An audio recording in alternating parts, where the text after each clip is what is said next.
Hello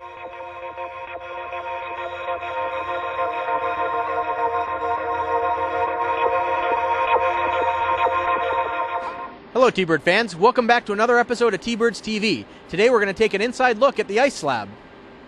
I'm here with Ben Golding, project manager for the Kent Event Center. We're standing on what is going to be the ice surface here at the Kent Event Center, the ice surface the T-Birds will be playing on.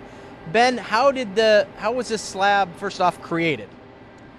Well, we're actually in a very unique situation. When we built the building, we're sitting on some fairly poor soils. So we started out with a sub-slab, which you don't see in a lot of hockey arenas. That sub-slab is, in some places, up to 3 feet thick.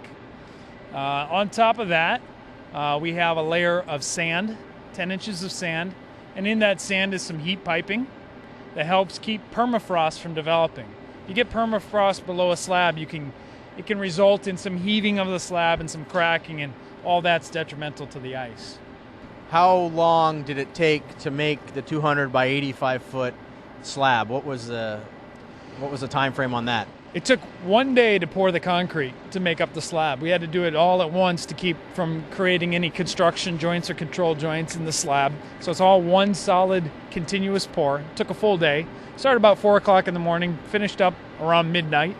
But then to get the entire subsurface prepped and installed, it took about 6 weeks. What is the process for creating the ice, for getting the water in here and making the ice the birds will skate on?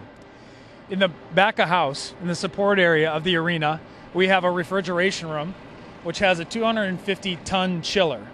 That plant is used to cool down brine water, a salt water solution, that's then passed through those chilled water pipes in this slab.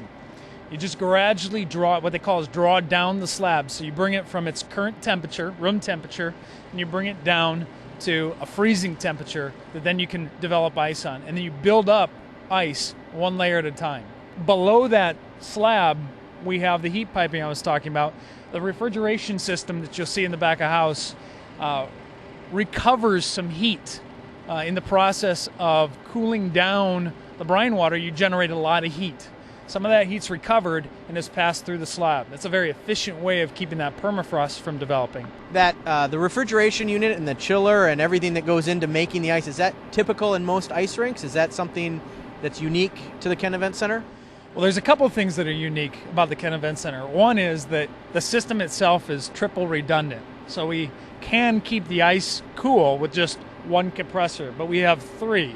And there's a reason we do. One is so that we can run those compressors at a lower capacity, which is much more efficient from an energy perspective. And the second is that we have a backup compressor when we need to do regular maintenance on the compressors. You can bring one down. What are some of the components and logistics involved in the cooling process for the rink?